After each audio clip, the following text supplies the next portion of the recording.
Welcome to Mypal fisheries YouTube channel. ఈ రోజు మనం వచ్చేసి నార్కల్ డిస్టిక్ కల్వకుర్తి మండలం ఉద్దాకల్ విలేజ్లోనైతే ఉన్నాం. ఇక్కడ అంజనేయులు గారు కొరమీన్ ఫార్మింగ్ చేస్తున్నారు. గత 4 సంవత్సరాలుగా కొరమీన్ ఫార్మింగ్ చేస్తున్నారు. ఈయన గతంలో 2-3 సార్లు క్రాప్ తీశారు, లాస్ అయ్యారు. మరి సార్ ఏ విధంగా కొరమీన్ ఫార్మింగ్ చేస్తున్నారు, ఆయన ఎదుర్కొన్న ఇబ్బందులు ఏంటి, ఆయనకున్న అనుభవాలు ఏంటి, ఆయన ద్వారా తెలుసుకుందాం. నమస్కారం సార్. నమస్కారం సార్, 4 సంవత్సరాలుగా కొరమీన్ ఫార్మింగ్ చేస్తున్నారు. ఎలాంటి అనుభవం లేకుండా, ఏమీ తెలియకుండా కొరమీన్ ఫామ్లో దిగారు మీరు. ఫస్ట్ టైం ఎన్ని గుంటలు చేశారు, ఎంత సీడ్తో చేశారు? ఫస్ట్ టైం 14 గుంటల్లో వేసాము. 23,000 పిల్లతో చేసాము. అంటే పోతా ఉంటుంది, తెస్తూ ఉంటుంది. అది అంతా ఆల్రెడీ అయిపోయింది. ఫస్ట్ టైం మనం పెట్టిన పెట్టుబడికి ఒక 50% రాబడి చేసాము. సెకండ్ టైం మంచి బెనిఫిట్ చేసాము. మూడోసారి పూర్తిగా కొద్దిగా సీడ్ వల్ల నష్టపోయాము. ఇది 4వ ఫామ్ సార్. ఇక్కడ 4వ ఫామ్. ఫస్ట్ టైం చేసినప్పుడు 14 గుంటల్లో 23,000 పిల్లు వేశారు. అంటే చనిపోతున్నాడు వేశారు. ఫస్ట్ టైం వేసినప్పుడు ఎంత వేశారు, చనిపోయినప్పుడు మళ్ళీ వేశారు? ఫస్ట్ 12,000 వేసాము. అది పూర్తిగా అయిపోయింది. ఒక 100-200 మిగిలినాయి. 8,000 పిల్ల మళ్ళీ వేసాము. అది మొత్తం అదే అయిపోయింది. అంటే చిన్న చిన్న పిల్ల వేసాము కాబట్టి అయిపోయింది. లాస్ట్ టైం 3,000 పిల్ల వేసా. 3,000 పిల్లతో బెనిఫిట్ వచ్చింది సార్. అంటే 14 గుంటల్లో ఫస్ట్ టైం 12,000 వేశారు, సెకండ్ టైం 8,000 వేశారు, మూడోసారి 3,000 వేశారు. 3,000 12,000 పిల్లి వేసినప్పుడు 14 గుంటల్లో ఎందుకు చనిపోయింది? ఏం మిస్టేక్ జరిగింది మరి? చిన్న పిల్ల వేసాము. పూర్తి అవగాహన లేదు. మామూలు అవి చిన్న చిన్న కప్పలు అట్లాంటివి ఎరక తినడం, అవి ఎందుకో పిల్లలు ఆగలేదు. ఆ పిల్ల కరెక్ట్ పిల్ల కాకనే వెళ్ళిపోయింది. ఆటోమేటిక్ చనిపోయింది పిల్ల మొత్తం. అంతా 10 days లోపల అయిపోయింది. అంటే 14 గుంటల్లో 12,000 పిల్లి వేసిన తర్వాత 10 రోజుల్లోనే మొత్తం మీకు చనిపోవడం జరిగింది. అవును. ఎంత మిలిగింది మరి లాస్ట్ అప్పుడు? ఇక ఒక 1 month లోపల మేము 23,000 పిల్ల అందులో వేయడం జరిగింది. కౌంట్తో సహా ఓన్లీ కౌంట్ వేసుకొని వేస్తున్నాం పిల్లని. ఇట్లా అంటే మనకు వచ్చింది మొత్తం బెనిఫిట్ అందులో వచ్చేసి 4,10,000 అంటే దాదాపు అప్పుడు మనకు 4 టన్నుల చిల్లర వచ్చేసారు. వాస్తవంగా ఒక 4,000 పిల్ల మిగిలింది. 23,000 పిల్ల వేసి 4,000 పిల్ల మిగిలింది. ఏం వేశారు అందులో? కొరమీనా, తెల్ల చేపలు వేశారు? కొరమీన వేసాను. కొర్రమీను చేపలు ఫస్ట్ టైం 12,000 వేశారు. 10 రోజుల్లో చేప చనిపోయింది. తర్వాత మళ్ళీ 8,000 పిల్లి వేశారు, మళ్ళీ చనిపోయింది. ఆ తర్వాత మళ్ళీ 3,000 పిల్లి వేశారు. 3,000 పిల్లి వేసిన తర్వాత ఎన్ని months లో క్రాప్ వచ్చింది? మనకు వచ్చేసి క్రాప్ వచ్చేసి 8 months నుంచి 9 months లోపల తీస్తాం సార్. ఫస్ట్ క్రాప్ 8 నుంచి 9 months లోపు తీశారు. అప్పుడు టోటల్గా 24,000 పిల్లి వేశారు. ఫీడ్ ఖర్చు ఎంత వచ్చింది మరి? నాకు టోటల్ వచ్చేసి 9 లక్షలు ఖర్చు వచ్చింది సార్. మొత్తం ఫీడ్కి వచ్చేసి పిల్లకి వచ్చేసి 9 లక్షలు ఖర్చు వచ్చింది. 9 లక్షల్లో మనకు వచ్చే బెనిఫిట్ 4,50,000 దాకా బెనిఫిట్ వచ్చింది. అంటే మనకు వచ్చే నష్టం వచ్చేసి 5 లక్షల వరకు నష్టపోయింది. ఫస్ట్ టైం తెలియకపోవడం వల్ల 24,000 పిల్లి వేసి టోటల్గా మీకు 9 లక్షల ఖర్చు వచ్చింది. అవును సార్. అందులో లాస్ట్ పట్టుబడి చేసిన తర్వాత 4 లక్షలు మాత్రమే రిటర్న్ వచ్చింది. అవును సార్. సరే, ఫస్ట్ టైం తెలియకపోవడం వల్ల మీకు సీడ్ సప్లైయర్ తెలియకపోవడం వల్ల మీకు 14 గుంటల్లో ఐడెన్సిటీ ఆల్మోస్ట్ 23,000 వేశారు. హెవీగా వేశారు. అవును సార్. తెలియకపోవడం వల్ల నష్టపోయారు. సెకండ్ టైం చేశారు. సెకండ్ టైం అదే 14 గుంటల్లో చేశారా, ఇంకేమైనా పెంచారా? అదే 14 గుంటల్లో 2,800 పిల్ల వేసాను సార్ సెకండ్ టైం. అంటే ఫస్ట్ క్రాప్ లో 1 month లోపల పిల్ల అయిపోయింది కాబట్టి 23,000 పిల్ల వాడాల్సి వచ్చింది. ఫస్ట్ క్రాప్ లోనే 23,000 పిల్ల వేస్తే మనకు వచ్చిన పెట్టుబడి వచ్చేసి 9 లక్షల దాకా వచ్చింది. మనకు వచ్చిన రాబడి 4 లక్షల చిల్లర వచ్చింది. ఆడికి ఓకే. సెకండ్ టైం వేసి 2,800 పిల్ల వేసాం. ఇప్పుడు మంచి క్రాప్ చూసాం సార్. బెనిఫిట్ 1,50,000 దాకా బెనిఫిట్ చూసాం సార్. ఫస్ట్ టైం మీరు చేసినప్పుడు 14 గుంటల్లో 23,000 పిల్ల వేద్దాం మీకు ఎవరు చెప్పలేదు? 12,000 పిల్ల అంటే అవగాహన లేక వేసాం సార్. అది పిల్ల ఎక్కువ వేసుకుంటే మనకు లాస్ట్ వరకు మిగిలేదు ఏందనే ఉత్త మిడిమిడి జ్ఞానంతో చేసాం. అవగాహన లేకుండా వేశారు. సెకండ్ టైం చేసినప్పుడు 14 గుంటలు ఎంత సీడ్ వేశారు? సెకండ్ టైం అంటే రెండో క్రాప్ లో మీరు అనేది? అవును, రెండో క్రాప్ లో 2,800 పిల్లలు వేసాం సార్. 2,800 పిల్లలు వేశారు. అవును సార్. 2,800 పిల్లలు వేస్తే లాస్ట్ మీరు పట్టుబడి చేసే లోపు ఎంత మోటాలిటీ జరిగింది మరి? మోటాలిటీ వచ్చేసి మనకు 600 వరకు మోటాలిటీ ఉంది సార్. రెండో టైం చేసినప్పుడు 2,800లో 600 పిల్ల వరకు చనిపోయింది. మరి రెండోసారి చేసినప్పుడు ఎలా అనిపించింది మీకు? బెనిఫిట్ ఉంది సార్. 1,50,000 వరకు బెనిఫిట్ వచ్చింది. అన్ని ఖర్చులు పోను 200 ఏకదం 6 months లోపల మంచి సైజు బాగా వచ్చింది. పిల్ల బాగుంది అనుకుంటా. ఫస్ట్ టైం పిల్ల బాగాలేదు. ఫస్ట్ టైం 23,000 పిల్ల వేస్తే ఆ టైప్ వచ్చింది కదా. ఇప్పుడు రెండో టైం ఇంత తక్కువ పిల్ల వేసినా నాకు బెనిఫిట్ అనిపించింది కాబట్టి రెండోసారి సక్సెస్ అయినా కాబట్టి ఇంత చేయగలుగుతాం. ఇవన్నీ వస్తాయనే ఉద్దేశంతో పెట్టుబడులు పెట్టగలుగుతాం. ఫస్ట్ టైం అవగాహన లేక లాస్ అయ్యారు. 4 లక్షలు వాస్తవంగా సీడ్ కరెక్ట్ ఉంటే 90% సక్సెస్ అవుతుంది. రెండోసారి చేశారు, లాభ పట్టారు. అవును సార్. మూడోసారి ఎలా చేశారు మరి? మూడోసారి వచ్చేసి ఒకే వ్యక్తిని నమ్మడం వల్ల సీడ్ మంచి సీడ్ తీయలేకపోయినాం. ఓకే. రెండోది విజయ్ కుమార్ దగ్గర 10,000 పిల్లలు వేసినాం. ఓకే. ఈ రెండు మమ్మల్ని లాస్ చేసాం. సీడ్ ఎక్కడ తీసుకున్నారు? సీడ్ వచ్చేసి అజ్మీర్ దగ్గర కొంత పిల్లలు తీసుకున్నాము. మూడో క్రాప్. తర్వాత విజయ్ కుమార్ అని అతని దగ్గర తీసుకున్నాం. 10,000 పిల్లలు అతని దగ్గర తీసుకున్నాం. ఎన్నో క్రాప్ తీసుకున్నారు? మూడో క్రాప్. మూడో క్రాప్. మూడు క్రాప్లు.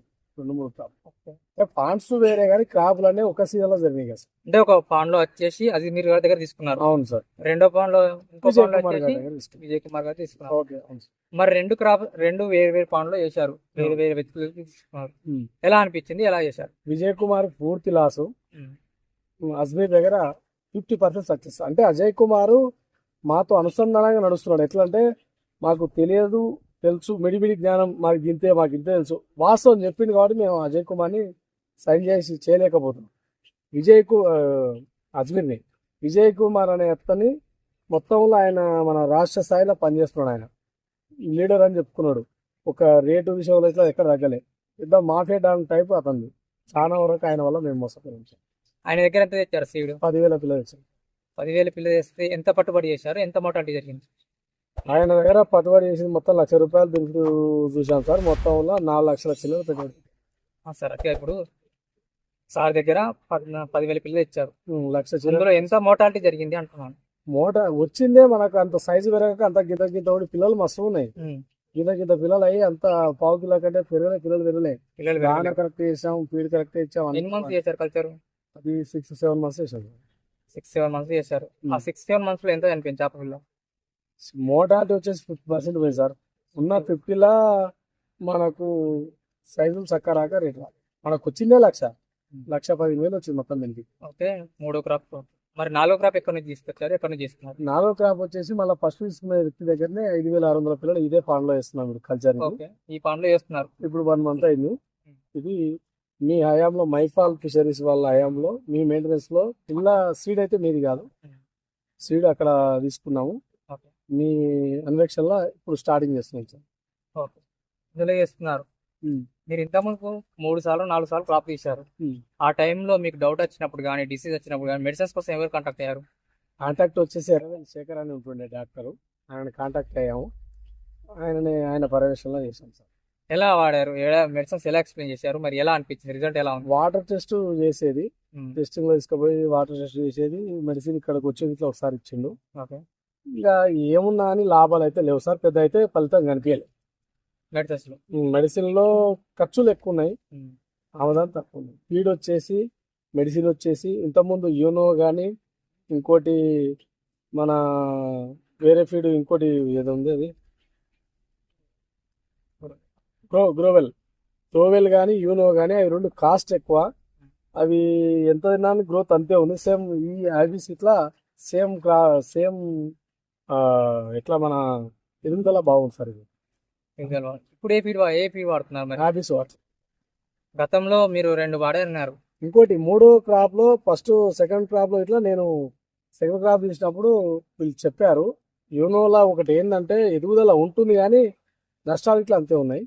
మేము గమనించే కాడికి హ్యాబిట్స్ వల్ల నష్టం లేదని గమనిస్తున్నాం సార్. ఇప్పుడు ఇంకోటి మా సన్నిహితుడు ఇట్లా సాయిల్ అనే వ్యక్తి చూసింది కాబట్టి ఆయన పర్యవేక్షణ ఇట్లా మా పర్యవేక్షణలో ఆయన ఇట్లా వాడిండు. అది గమనించి సజెషన్ తీసుకొని కలుసుకుంటూ చేసుకుంటాం సార్. ఇప్పుడు హ్యాబిట్స్ నెంబర్ 1 అనిపిస్తుంది మాకు రేటు పరంగా వచ్చేసి, తర్వాత ఎదుగుదల వచ్చేసి. ఎలా అనిపిస్తుంది? గతంలో అవి వాడారు, ఇప్పుడు ఇది వాడుతున్నారు, ఎలా ఉంది మరి? ఎదుగుదల కాకపోతే దానివల్ల నష్టం ఉంది, దీనివల్ల నష్టం లేదు సార్. ఇది క్లారిటీ చెప్పాలి. మీరు ఎలా చెప్పగలుగుతున్నారు? అంటే అది వచ్చేసి కొద్దిగా ఒకవేళ అనుకోకుండా దాన తినలేదనుకో అది దానివల్ల నష్టం అవుతుంది, ఫాండ్ మొత్తం కలుషితం అవుతుంది. దీనివల్ల కలుషితం అనేది ఎక్కువ అవుతలేదు, పర్సెంటేజ్ 2% ఎక్కువనే ఉంది. ఇంకోటి ఏంటంటే ఫీడ్ ఇట్లా మంచిది ఉంటున్నాయి, మనకు రేటు విషయంలో తక్కువ వస్తుంది, మనకు బెనిఫిట్స్ కనిపిస్తున్నాయి ఇక్కడ. దానివల్ల నష్టం ఎక్కువ ఉన్నాయి, 40% నష్టం ఉంది, దానివల్ల 60% లాభాలు నడుస్తుంది దీనిలో. సార్ ఇంతకుముందు మీరు 3 సార్లు కల్చర్ చేశారు, అందులో ఒకసారి మాత్రమే సక్సెస్ఫుల్ రన్ అయ్యారు. అవును సార్. 2 సార్లు లాస్ అయ్యారు. అవును సార్. లాస్ కావడానికి కారణం ఏంటి? మీరు లాభం పొందడానికి కారణాలు ఏంటి? మీరు గమనించారా? లాస్ కావడానికి చాలా మంది వ్యక్తులు ఉన్నారు సార్ ఇందులో. ఉమ్, పిల్లలు ఇచ్చే వాళ్ళు కరెక్ట్ క్లారిటీ. ఓకే. లాస్ గారికి కారణం విజయ్ కుమార్ గారు. వాళ్ళ వల్ల చాలా నష్టపోయినాం, బరాబర్గా చెప్తాం. ఎందుకంటే వాళ్ళు తెచ్చిన పిల్ల కైకలూరు నుంచి ఇచ్చారు. మేము ఫస్ట్ మీకు ఇచ్చిన ఫస్ట్ ఫాండ్లో ఉన్నది ఈ ఫాండ్ మా రెడ్డి గారిది. వీళ్ళు ఏం చేశారంటే కైకలూరు నుంచి పిల్లలు 5 రూపాయలు 4 రూపాయల పిల్ల తెచ్చారు. ఆయన అదే 4 రూపాయల పిల్ల తెచ్చి 17 రూపాయలకు 20 రూపాయలకు అమ్ముతాడు విజయ్ కుమార్. ఓకే. కైకలూరు నుంచి వచ్చి ఆయన ఫాండ్లో పెట్టుకొని 2 రోజులు దాన్ని అలవాటు చేసి ఇచ్చాడు. అదే జరిగింది. మేము ఫస్ట్ ఈ ఫాండ్లో తెచ్చినప్పుడు మా రెడ్డి గారు నష్టపోయారు, ఆయన జోలి ప్రస్తావించాలి. కానీ ఆయన ఇదే ఫాండ్లో చేసినప్పుడు దాదాపు ఆయన మొత్తం బొద్దనే తీసుకొని పోయింది మొత్తం. ఎందుకంటే ఆయన కైకల నుంచి పిల్ల తక్కువ సంత తెచ్చిండు.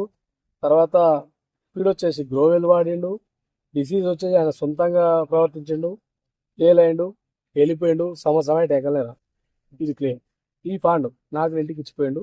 నేను ఇప్పుడు మెయింటైన్ చేస్తున్నా. ఇందులో ఇప్పుడు వేసింది మొత్తం 2 గుంటలు ఉండి ఇప్పుడు 1 గుంట వేసి చేస్తున్నా. 2 గుంటలుగా ఉండి 2 వర్గాలు ఉండే 1 వర్గం చేసి చేస్తున్నా. ఒక వర్గం అది చేస్తున్నారు. అంటే సీడ్ ఇచ్చే వారి దగ్గర నుంచి మీరు మోసపోకుండా జాగ్రత్తగా చూసుకొని చేసుకోవాలంటున్నారు. అవును. రెండోసారి మరి లాభాలు పడబట్టారు కదా, అవును సార్. అప్పుడు ఎలా అనిపించింది? లాభాల బాట పట్టినందుకే అజ్మీర్ నువ్వు మళ్ళీ నమ్మి సర్ఫీడ్ తీసుకోవచ్చు, సీడ్ తీసుకోవాల్సి వస్తుంది. సీడ్ తీసుకున్నారు. అంటే ఆయన ఇచ్చిన నాతో పాటు కలిసి రన్నింగ్ చేసింది కాబట్టి వ్యక్తిత్వాన్ని నమ్మి నేను పనిచేస్తున్నాను. మెలకువలు నాతో నేర్చుకుంటూ నా మీద పెట్టుబడి పెట్టుకుంటూ కొద్దో గొప్ప నా లావాదేవీలు గమనించుకుంటూ మా అనుచరులుగా స్పందించి వెళ్ళిపోతున్నాం. 90% Ajmer is okay. First time తెలుసు ఆయనకు తెలియదని తెలుసు, మాకు తెలియదని తెలుసు, అట్లా ఫెయిల్ అయినాం. రెండోసారి మాత్రం వర్కౌట్ చేసింది కాబట్టి అందుకే ఆయన వదిలిపెట్టలేక చేసినాం. ఆడి వరకు ఓకే సార్. ఓకే. ఇంతవరకు మైపాల్ ఫిషరీస్ వాళ్ళని కాంటాక్ట్ అవ్వలేదు. అవును సార్. ఇప్పుడు కాంటాక్ట్ అయ్యారు. గతంలో మీరు మెడిసిన్స్ పరంగా కానీ సీడ్ పరంగా కానీ మోసపోయారు. ఇప్పుడు మా కన్సల్టెన్సీ ఎలా అనిపిస్తుంది మరి మీకు? మీ కన్సల్టెన్సీ వచ్చేసి ఖర్చు తగ్గించాలి వీలైనంత వరకు. మొన్న మైపాల్ సార్ ఇట్లా మాతో ఫోన్లో మాట్లాడాడు.